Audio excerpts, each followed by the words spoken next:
The way you want to live your life is to take your time and enjoy it as much as you possibly can. Move slow. Stay in your flow. Whenever you're in a hurry, you're probably not enjoying that time very much. What you want to do is enjoy every moment of your life. Take your time. You can't make time. We all have the same amount of time. There's 24 hours in every day. You can manage your time effectively. Don't ever let anyone rush you. Just be you. Go slow and stay in your flow.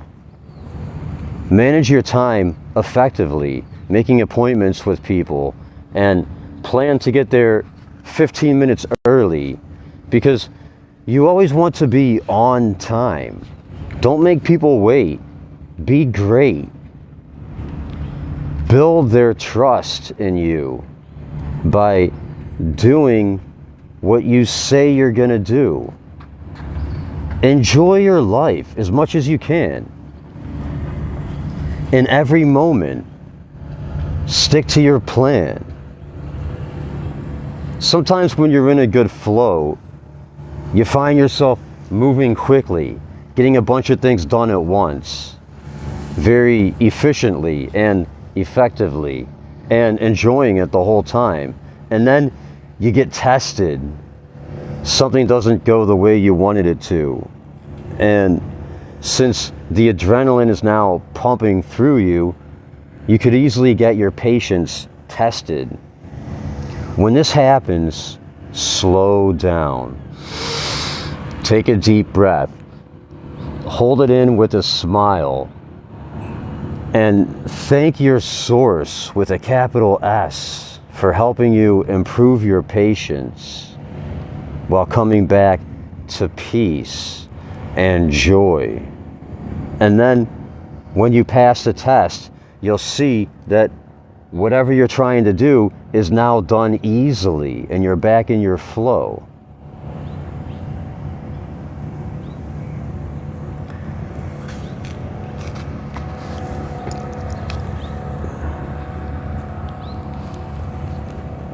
Being in balance. Reading number 6, Being in Balance by Wayne Dyer. Reading number 6.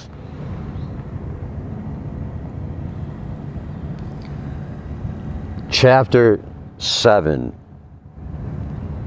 Fighting any adverse condition only increases its power over you. Balancing your desire to live in a peaceful world with messages of evil continually bombarding you.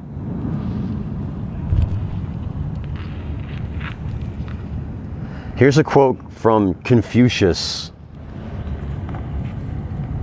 To see and listen to the wicked is already the beginning of wickedness. Here's a quote from the Quran, K-O-R-A-N, the Quran. Whatever good you have is all from God. Whatever evil, all is from yourself.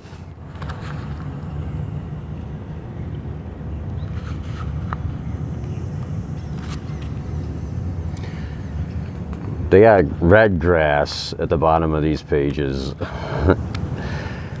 and beautiful drawings of purple butterflies on this one. On a daily basis, we hear from a variety of sources that our world is turned upside down. Evil exists everywhere, and terrorism is a way of life. People seem determined to kill each other in increasingly violent ways, while young children are recruited to become suicide bombers in the name of God. Radio, television, and online news outlets dispense an endless cascade of humankind's inhumanity to humans. Family members gone berserk. Teenagers on killing rampages in their schools. And terror cells rocking Earth's consciousness everywhere. From train stations to places of worship.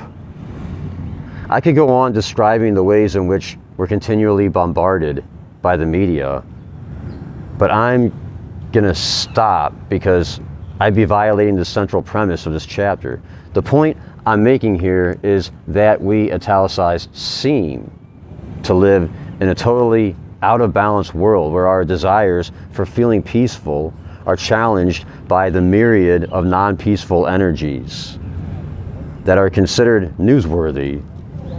But we do have a choice in this matter, and we can choose to realign ourselves energetically with our desire to live in this world peacefully, regardless of what's going on around us, and in spite of the non-peaceful energy we're so often subjected to.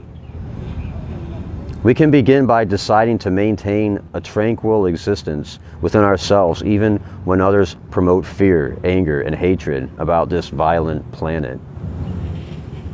After all, a massive collective effort throughout the history of humanity by those in positions of authority has taught individuals whom to fear, and even worse, whom to hate. If we'd been alive in America back in the 1750s, we'd have been told that it was our patriotic duty to hate the French as well as the Native Americans. 25 years later, we'd have been told that it was okay to stop hating the French, but that we're obliged to hate the British.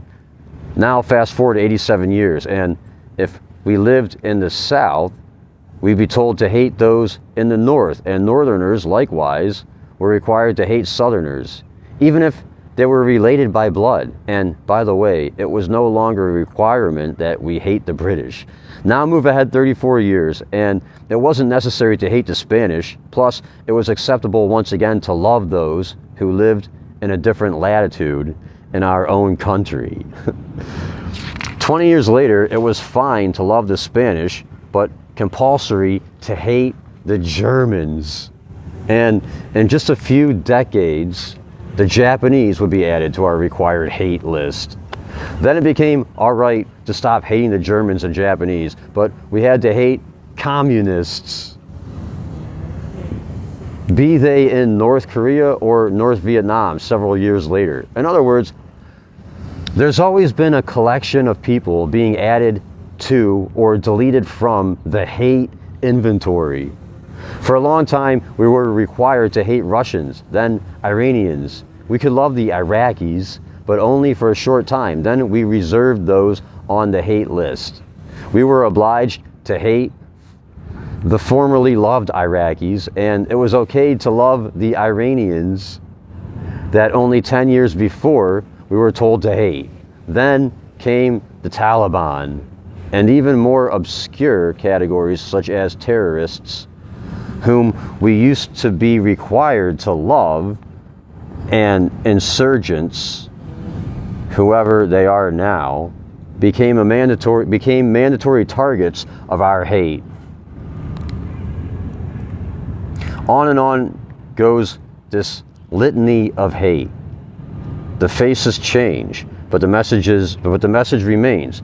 We're told whom to hate, never for a moment recognizing that the enemy we're supposed to hate isn't a nationality, italicized. The enemy is hatred itself. Fighting any adverse condition, it says at the top of every page. I guess that's the title of the chapter. Fighting any adverse condition.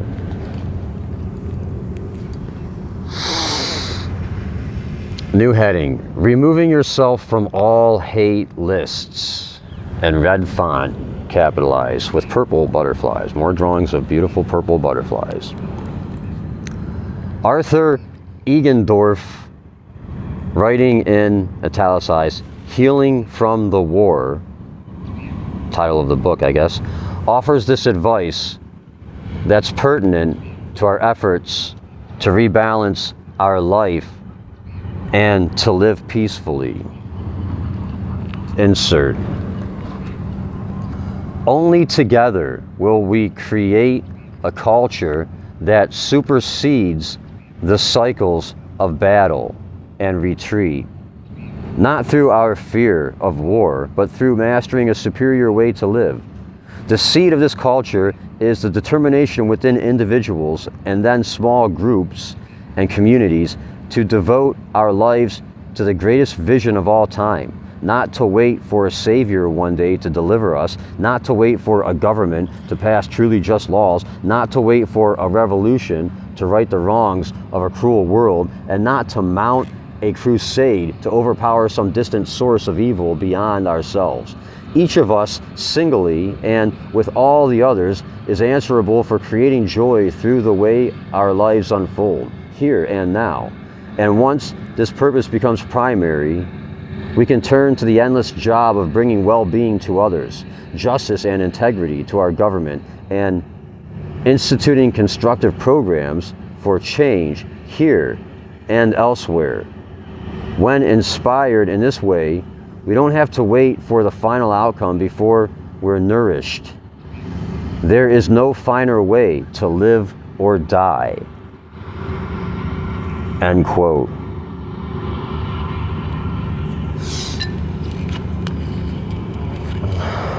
I'm taking a drink of my love water to that.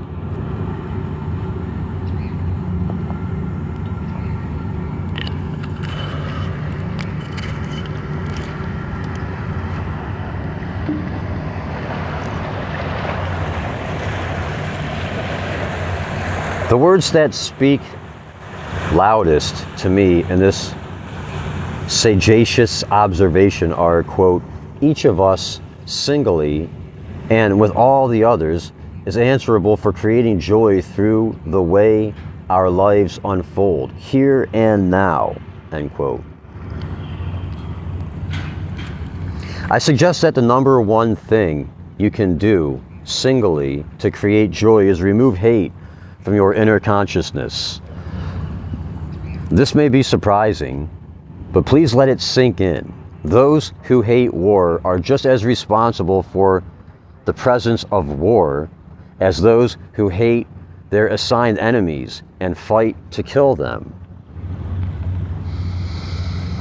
Those who hate crime are part of the crime problem. Those who hate cancer make cancer a foe and become part of the cancer problem.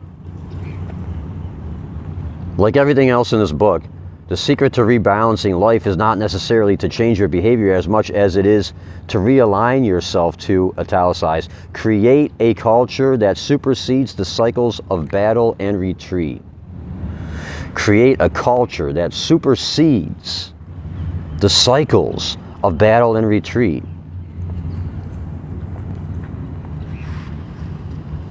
Whenever we use force to resolve our disputes, we instantly create a counter force. This is largely responsible for the never-ending cycles of war that have defined human history. Force, counter force, more force, and the battles go on, generation after generation. This is true within you as well.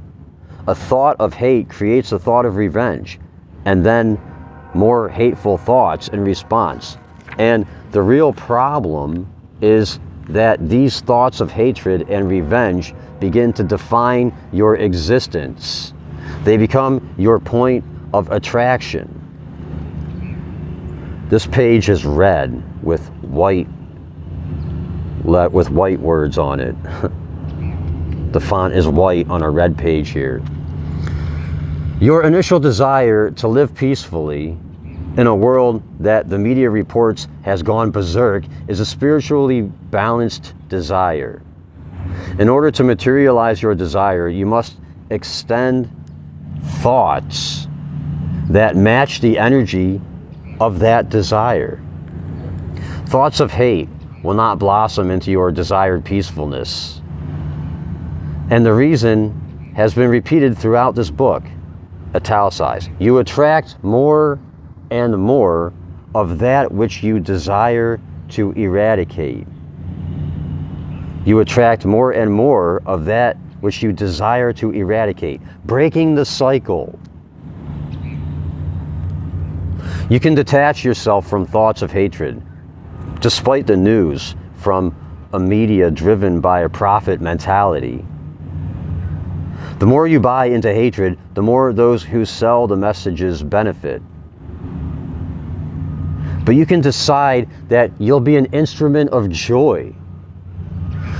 So, how does an instrument of joy react to a cacophony of loud, disturbing news? If you're in balance, you're most likely able to access the place of love and peace that you are.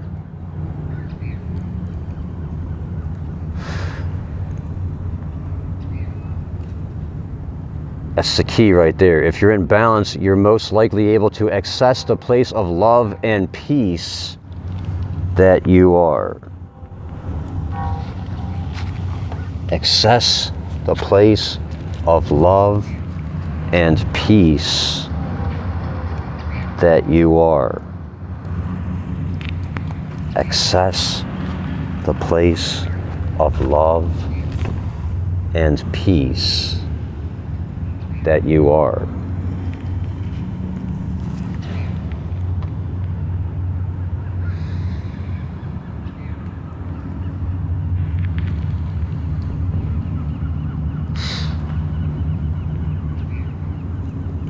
Love and peace.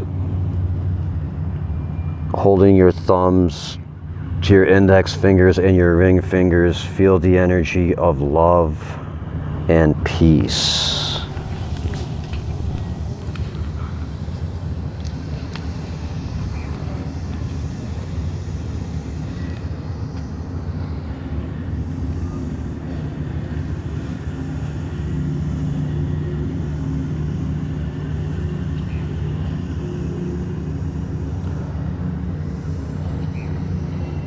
You remember your mission, and you desire to be in balance and peaceful by asserting that even though millions of others elect to be in hatred, this is simply not your calling. You didn't decide to incarnate into a world where everyone has the same vision. Your thoughts turn to, italicized, I am a, capital D, divine creation. I choose to stay connected to this, capital D, divinity in all of my thoughts and in all of my actions. I am a divine creation. I choose to stay connected to this divinity in all of my thoughts and in all of my actions. Then, what do you do when you hear about people blown up by terrorists or any other actions that are decidedly non-peaceful? Here's what I remind myself to think and say, italicized. I want to feel good, God. I want to feel good, in parentheses, God. I want to feel good, God. I didn't sign up for war or warlike thoughts. I'm an instrument of peace, and I send peaceful, loving thoughts to those people and places in the world who seem to need it so desperately. I refuse to collaborate with the energy of hatred anywhere, anytime. The alternative to this kind of peaceful thinking is anger, hatred, and fear, which aligns perfectly with the energy that is so distasteful, and your immediate reaction is to then seek revenge. A counterforce is established, and you're aligned with the same energy of hate that caused you to feel less than peaceful. What if, in response to suicide bombers, we tended the injured and grieved the dead, but didn't publicize the tragedy with news reports? What if no one reported the consequences of this kind of violence? No news reports, no film. What if we chose to respect the pain of the relatives and survivors by not commercializing pictures of their grief? What if this kind of thinking surfaced when these acts of hatred took place? There's a whole bunch of small drawings of purple and red butterflies. Beautiful purple and red butterflies on these pages. And there's a very loud lawnmower right there.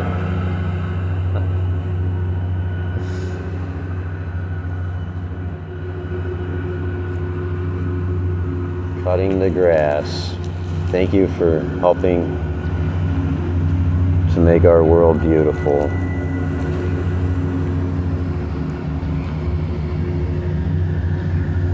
Be an instrument of peace. Be an instrument of peace. You break the cycle of violence in the world not by hating violence, but by being your own instrument of peace. New heading. Choosing to experience peace by focusing on what you are for. The passage from the Holy Quran at the beginning of this chapter states that, italicized, whatever good you have is all from God, and whatever evil, all is from yourself.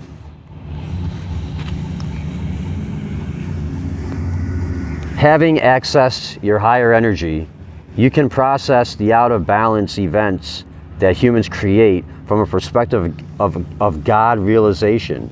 There's no hate in God, there's only love. You can experience peace by balancing all that transpires around you with God consciousness. There's nothing that requires you to react to evil doing with a non-spiritual mental response. You have a choice to put your mental energy into what you desire, and in doing so, create a new world. Let me tell you how I choose to respond to the bombardment of messages that focus on what's wrong in the world. First, I remind myself that for every act of evil, there are a million acts of kindness.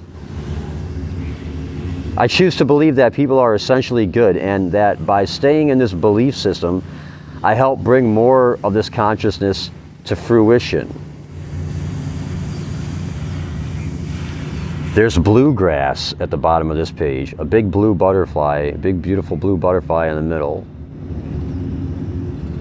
and a red butterfly on each corner of these two pages, on each top corner of these two pages.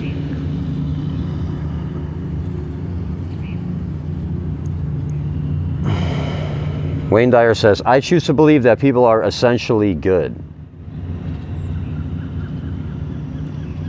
and that by staying in this belief system, I help bring more of this consciousness to fruition.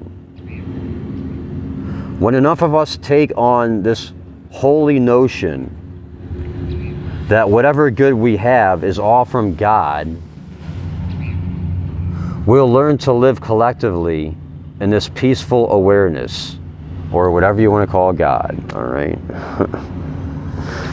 Maybe you like to call God something else. We're definitely from some kind, I'm talking off the book, we're all from a source. You cannot deny that there is a source of creation. How can we be here if there's no source of creation? Whatever you want to call it. Isn't it a good idea to believe that our source of creation is good, that our source of creation is love, that our source of creation is abundance? And all we're trying to do is come back to our source. We're trying to bring more of our source into this earth school that we're currently living in.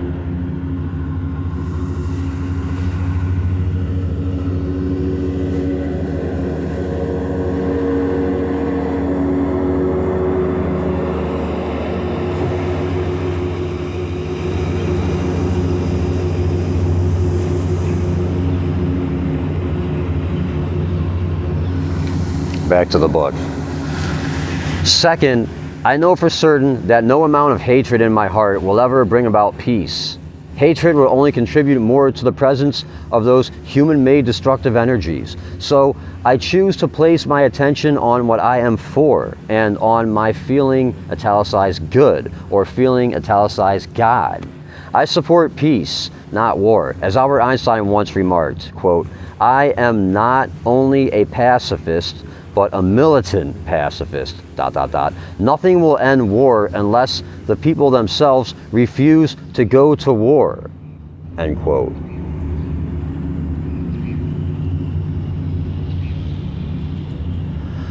I, as a recipient of the Einstein Award, says Wayne Dyer, from the Albert Einstein College of Medicine of Yeshiva University, would humbly add, quote, ... "And unless people refuse to ever think warlike thoughts." In italicized and capitalized, so it's the title of a book or something, Long Walk to Freedom.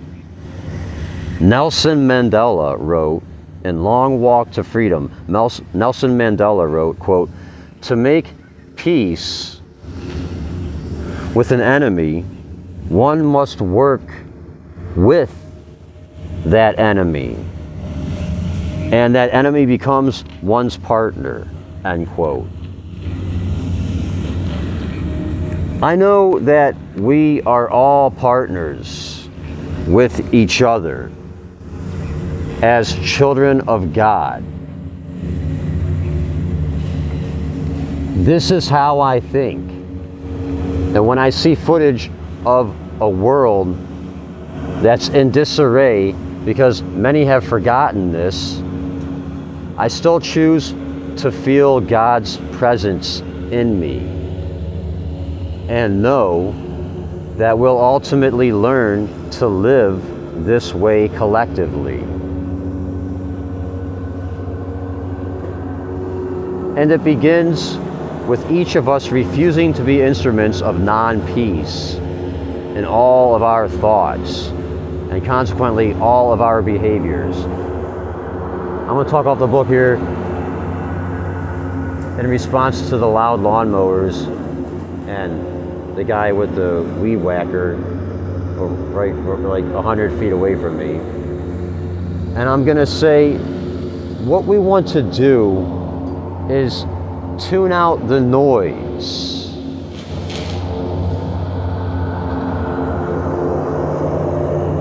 And be peace. Tune out all the noise that's all around you as you're living your life. The noise, people complaining, people feeling upset or disappointed, people feeling hate. Tune out all the noise of hate that's all around you as you're living your life. And just be peace. Bring the peace.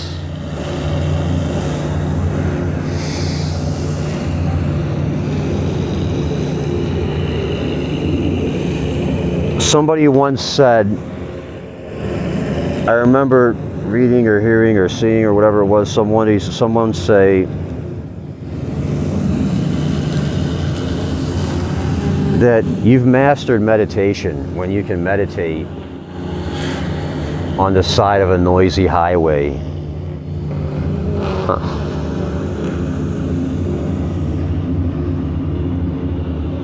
Along the same lines, you've mastered peace. You've mastered being peace. When you're able to hold peace in your heart, when others around you are focusing on hate,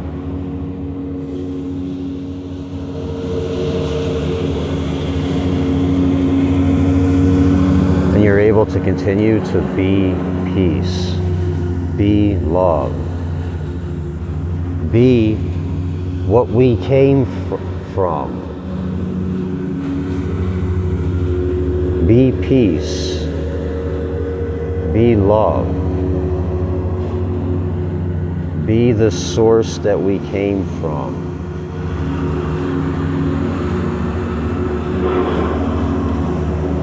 Continue to allow yourself to be tested. It's okay, keep testing me. I'll pass every time.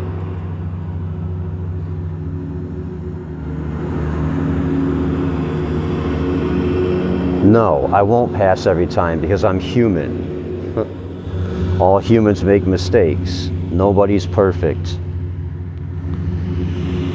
And just acknowledge that you're being tested.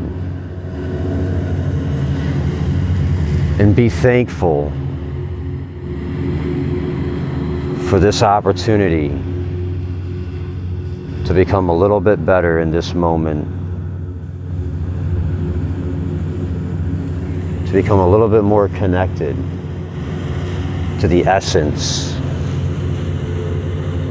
of what we really, not who, but what we really are.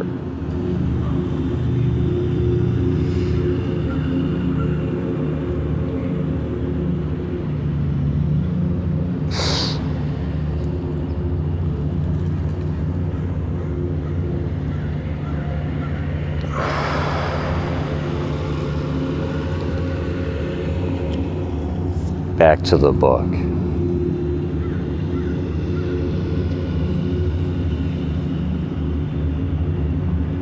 I choose to feel God's presence in me and know that we'll ultimately learn to live this way collectively.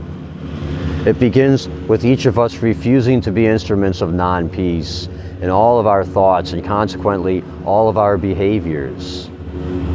Adolf Hitler's designated successor, Hermann Göring, is quoted in italicized and capitalized Nuremberg Diary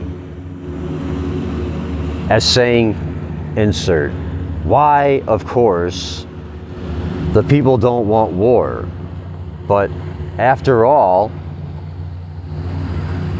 it is the leaders of the country who determine the policy, and it is always a simple matter to drag the people along, whether it is a democracy or a fascist dictatorship, or a parliament, or a communist dictatorship, ... Voice or no voice, the people can always be brought to the bidding of the leaders. That is easy. All you have to do is tell them they are being attacked and denounce the pacifists for lack of patriotism and exposing the country to danger. It works the same way in any country, end quote.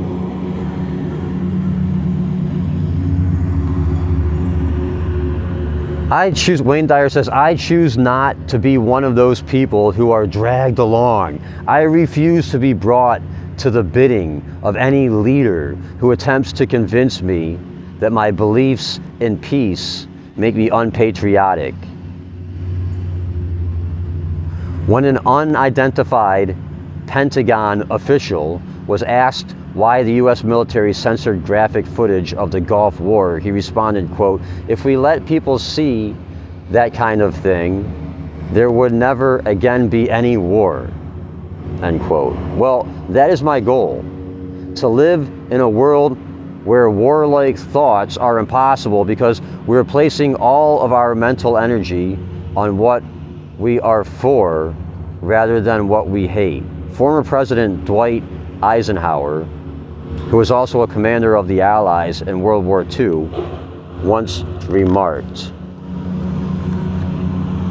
insert, every gun that is made, every warship launched, every rocket fired signifies, in the final sense, a theft from those who hunger and are not fed, those who are cold and are not clothed. This world in arms is not spending money alone. It is spending the sweat of its laborers, the genius of its scientists, the hopes of its children. This is not a way of life at all. in any true sense, end quote.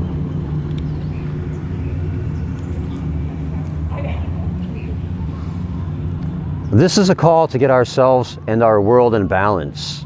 Peace demands heroic thinking and a purity of conscience. Peace demands heroic thinking and a purity of conscience.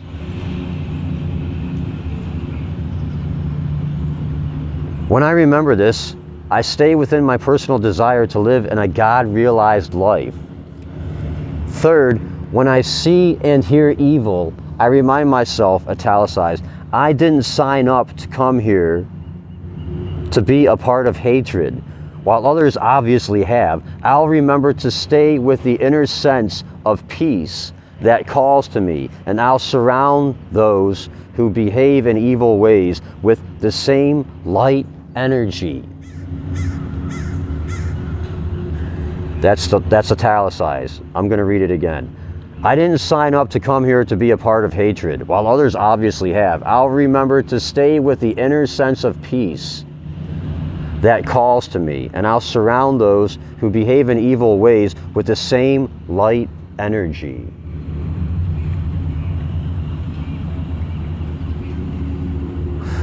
I simply refuse to go to war in my thoughts. I choose to be a beacon of light for the places of darkness that are bereft of this kind of illuminating energy. Finally, as the dispatches of violence continue to come my way, I remind myself over and over again that we have a choice in how we respond to all of this. I know that by feeling hateful in response to hate, I only contribute to the presence of hatred in the world. And I also bring myself to a much less God-realized place.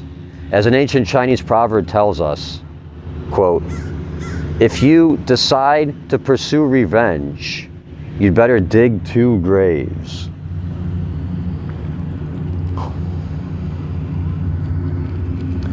I know that we have the choice to put our energy into showing our love for God by loving each other.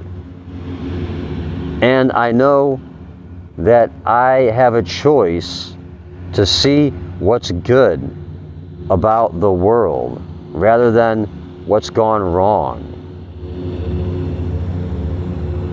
When has a capital W here. When those communiques of violence and hatred come streaming toward me, I push the mute button or even the off button. And I recall what the Dalai Lama once said. This is in red font. This insert is centered and in red font. Compassion and love are not mere luxuries. As the source of both inner and outer peace, they are fundamental to the continued survival of our species. Compassion and love are not mere luxuries. As the source of both inner and outer peace, they are fundamental to the continued survival of our species. Those are extremely valuable words describing our need to be in balance. I stay balanced on this dimension of being in a peaceful world by saying them over and over again. I know now for certain that I'm obliged to stay in a consciousness of compassion and love, not only to maintain my own balance, also to help ensure the continued survival of our species. There can be no greater calling.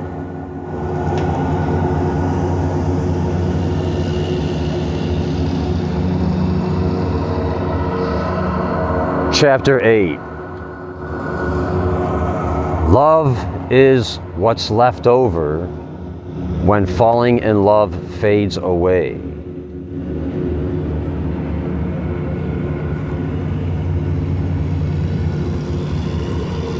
Balancing your desire for love with feelings of not having enough love.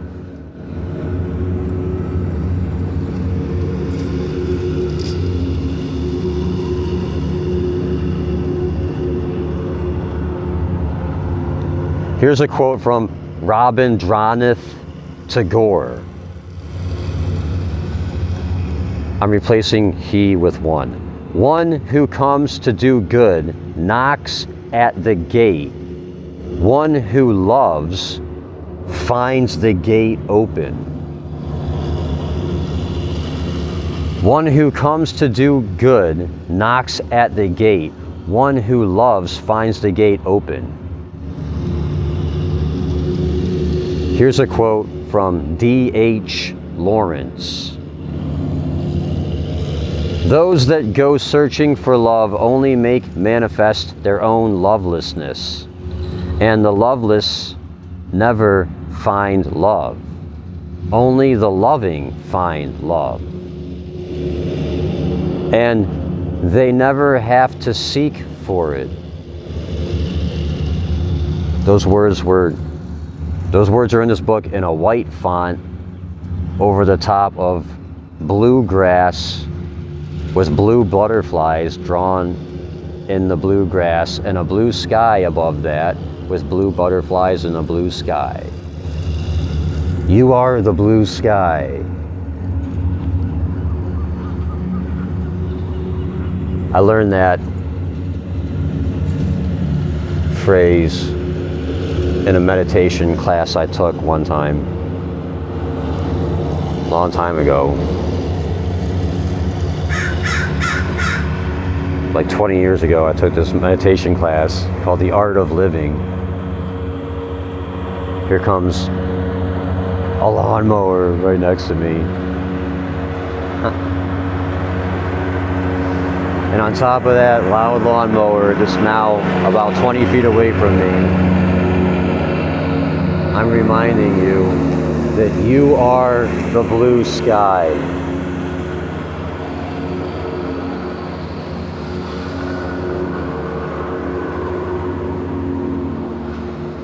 Even though there's noise going on in your life all around you, rise above the noise. You are the blue sky. You can rise as high as you want. The present is inevitable, is another great quote I got from that meditation class. The present is inevitable.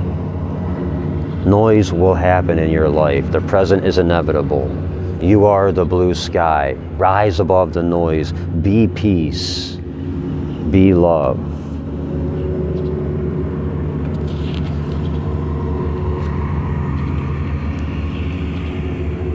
Chapter 8 is continuing with blue grass and beautiful drawings of blue butterflies.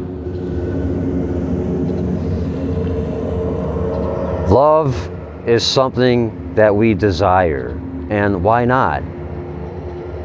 The more love we receive, the more we feel loved, and the better we feel.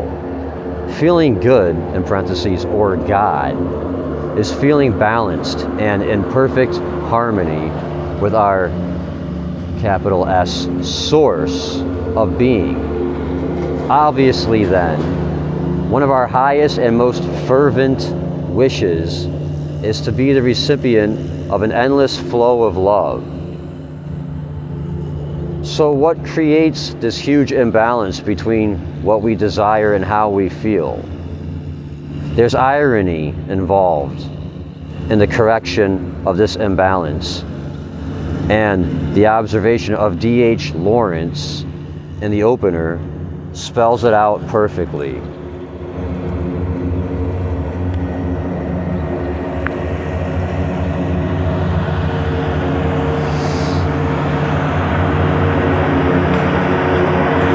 I'm gonna go back and read it again now.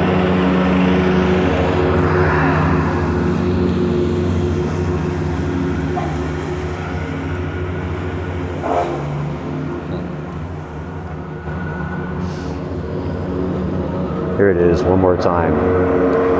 Those that go searching for love only make manifest their own lovelessness, and the loveless never find love.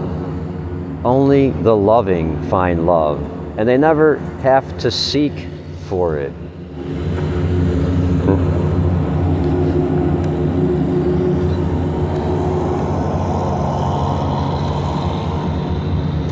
That's the quote that Wayne Dyer just referred back to again, that I just read before, and I just read it again. By D.H. Lawrence. Is that his name? All right, whatever. Love is what's left over, ... It says at the top of each one of these pages. Love is what's left over. The title of the chapter is, go back to see what the title of the chapter is if you want.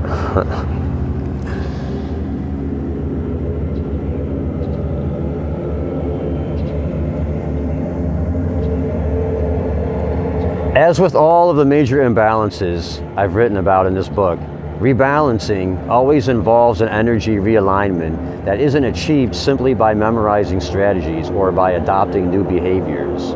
Rather, it's essential to know what kind of vibrational energy patterns you're sending to your desires. In this case, your desire is to feel good by having as much love in your life as you can balance. This can't be accomplished by demanding it or by seeking it from outside of yourself.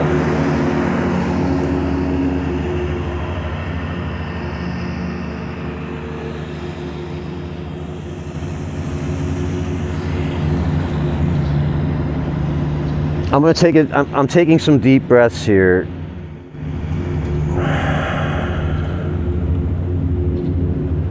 Rising above the loud noise of the lawnmowers all around me as I'm trying to do this reading.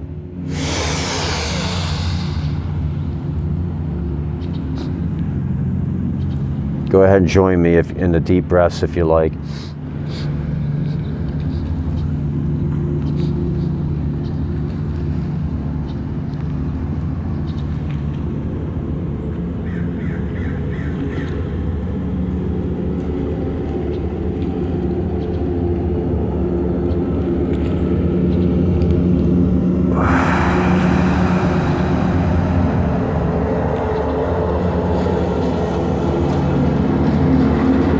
Bring it.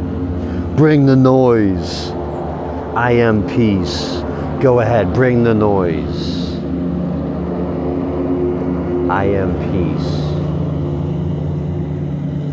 Bring the noise. I am peace.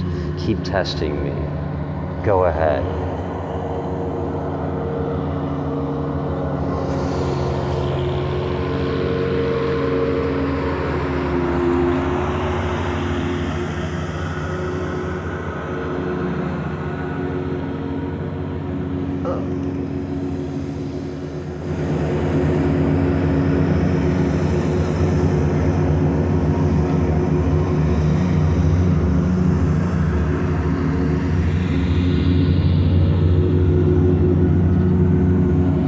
Say to yourself, I am peace.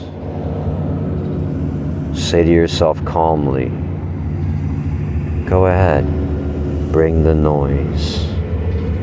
I am peace. Test me all you like. I am peace. And normally you can always walk away. You probably don't want to smile while you're walking away from them. You don't want to let them see you smile, because they might get the wrong idea when they just keep bringing the noise to you. Look at them with compassion. Have compassion on your face. And just walk away. And then when they can't see your face, you can smile and know that you just passed another test in Earth School. You are becoming what you're here to be. You are peace. You bring the peace.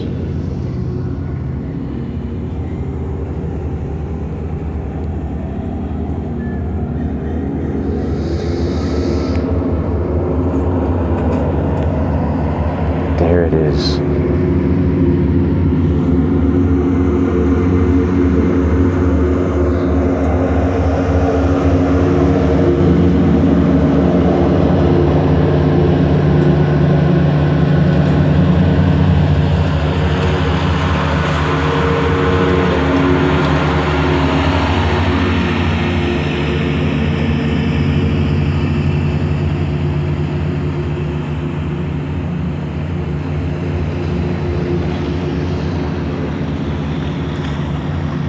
You are love. You bring the love. There it is.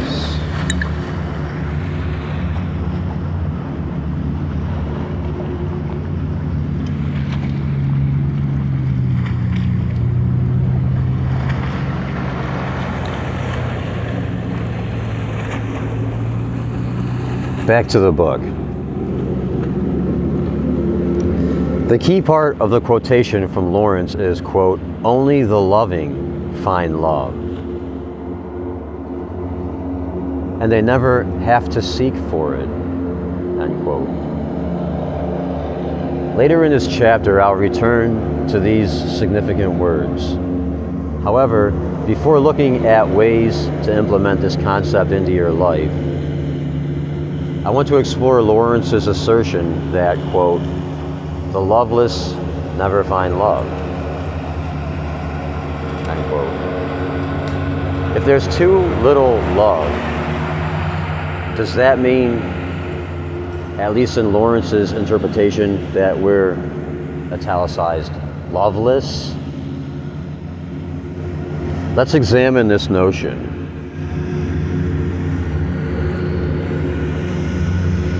New heading: the loveless factor in this imbalance.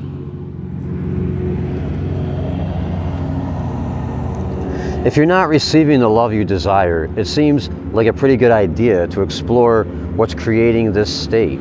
Obviously, most of us want to place the blame for lovelessness on something external to ourselves. That's a waste of time and energy. But it often feels good because blame seems to alleviate the pain, even if only briefly. However, blame energy only helps you remain out of balance, whether you're blaming yourself or someone else. Being in balance is centered around the premise that you receive in life what you're aligned with. By now, you must have read it enough times to know that I mean that, italicized, you get what you think about. You get what you think about.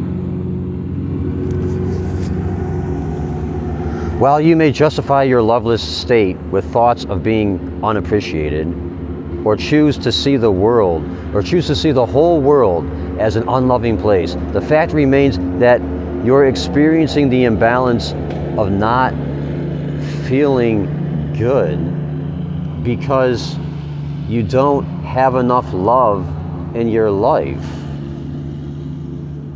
Waiting for others to change or for some kind of shift to take place in the world to restore you to balance won't work without your commitment to take responsibility for changing your way of thinking. If that's left to others, you'll turn the controls of your life over to someone or something outside of you, and that's a prescription for disaster. The point I want to emphasize here is that if feelings of being shortchanged in the love dimension are a part of your life, then it's because you've aligned your thoughts and behaviors with lovelessness. How do you do that? By failing to match your desire for love with thoughts that harmonize with this powerful desire. For example, italicized, I've never been able to sustain a loving relationship. I'm not really attractive enough to have someone love me in the way I want to be loved. People are cruel and take advantage of me. I see hostility and anger everywhere. This is an uncaring world with a shortage of love. All of these thoughts and others like them create a point of attraction that's way out of balance with a desire to receive abundant love. You attract into your life precisely what you're thinking about, and you've inadvertently joined, quote, Club Loveless, with a membership that includes a majority of the entire population, that is, people who feel shortchanged about the amount of love that's failing to pour into their empty hearts. All of this is reversible by shifting your alignment and removing the resistance to the fulfillment of your desire for love. You begin by ending your search for love. New heading: no more searching. No more searching.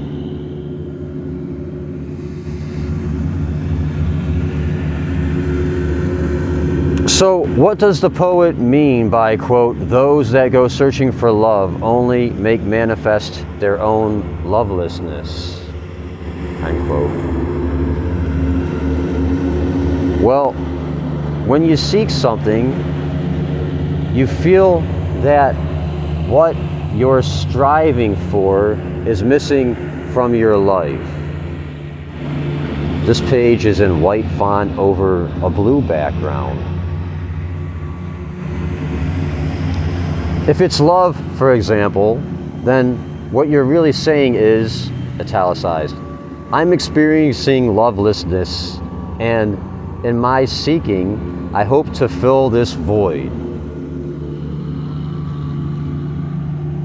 But the problem with this approach is that rather than filling the love void, it only puts you further out of balance. The lovelessness continues to be your experience. Why? Because you're weighted more in lovelessness than in lovingness. Your thoughts are focused on finding what's missing, while your desire is for love to flow into your life. This kind of misalignment continues to attract more of what's missing. What you're thinking about is the love that's not there. The universe cooperates by matching up vibrationally with precisely what you're thinking about. How does the universe know to do this? Well, it's merely matching its vibration to your thoughts through the law of attraction. Capitalize law, capital L, capital A, law of attraction, the law of attraction.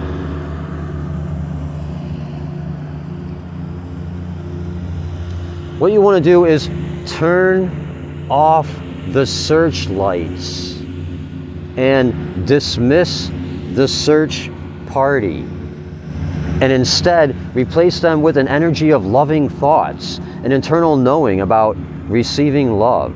You originated from a place of, capital S, spirit, that's defined by love. When you begin rebalancing your life so that your desire and the way you think and behave are a loving partnership, you'll realize that your desire is really God realization. The longing for love is a longing to become more like God in your thoughts. With this awareness, you soon realize that searching outside of yourself for what you already are is the ultimate folly. No one else can give this to you, as D.H. Lawrence says, quote, the loveless never find love, unquote. This is because the loveless are focused on, italicized, not having what they desire, rather than on what they already are. Furthermore, the loveless believe that they're unworthy of the love they desire. And guess what? They continue to attract more evidence of their unworthiness.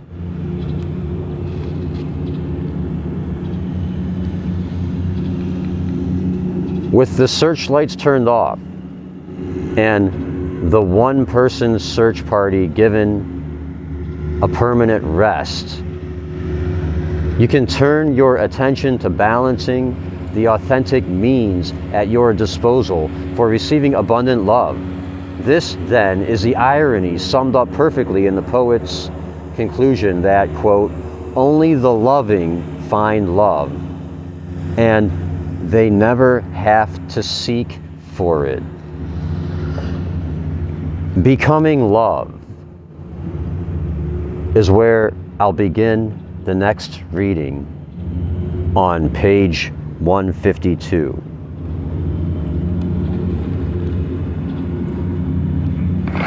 The way you want to live your life is to take your time and enjoy it as much as you possibly can. Move slow. Stay in your flow. Be happy with the no. Whenever you're in a hurry, you're probably not enjoying that time.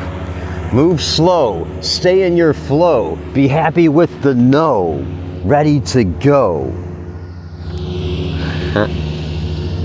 Very much. Very much. Thank you very much. What you want to do is enjoy every moment of your life.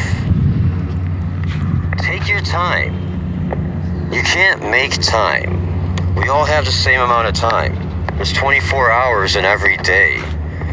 You can manage your time effectively. Don't ever let anyone rush you. Just be you. Go slow and stay in your flow. Manage your time effectively, making appointments with people, and plan to get there 15 minutes early, because you always want to be on time. Don't make people wait. Be great. Build their trust in you by doing what you say you're gonna do. Enjoy your life as much as you can. In every moment, stick to your plan. Sometimes when you're in a good flow, you find yourself moving quickly, getting a bunch of things done at once, very efficiently and effectively, and enjoying it the whole time. And then you get tested. Something doesn't go the way you wanted it to. You are the blue sky. And since the adrenaline is now pumping through you, you could easily get your patience tested. When this happens, slow down. Take a deep breath. Hold it in with a smile.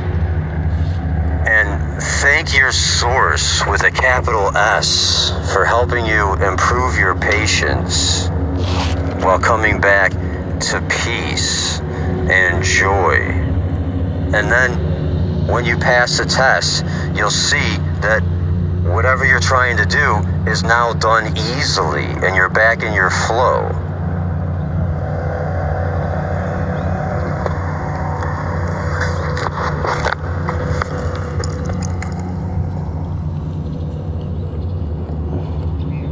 Being in balance.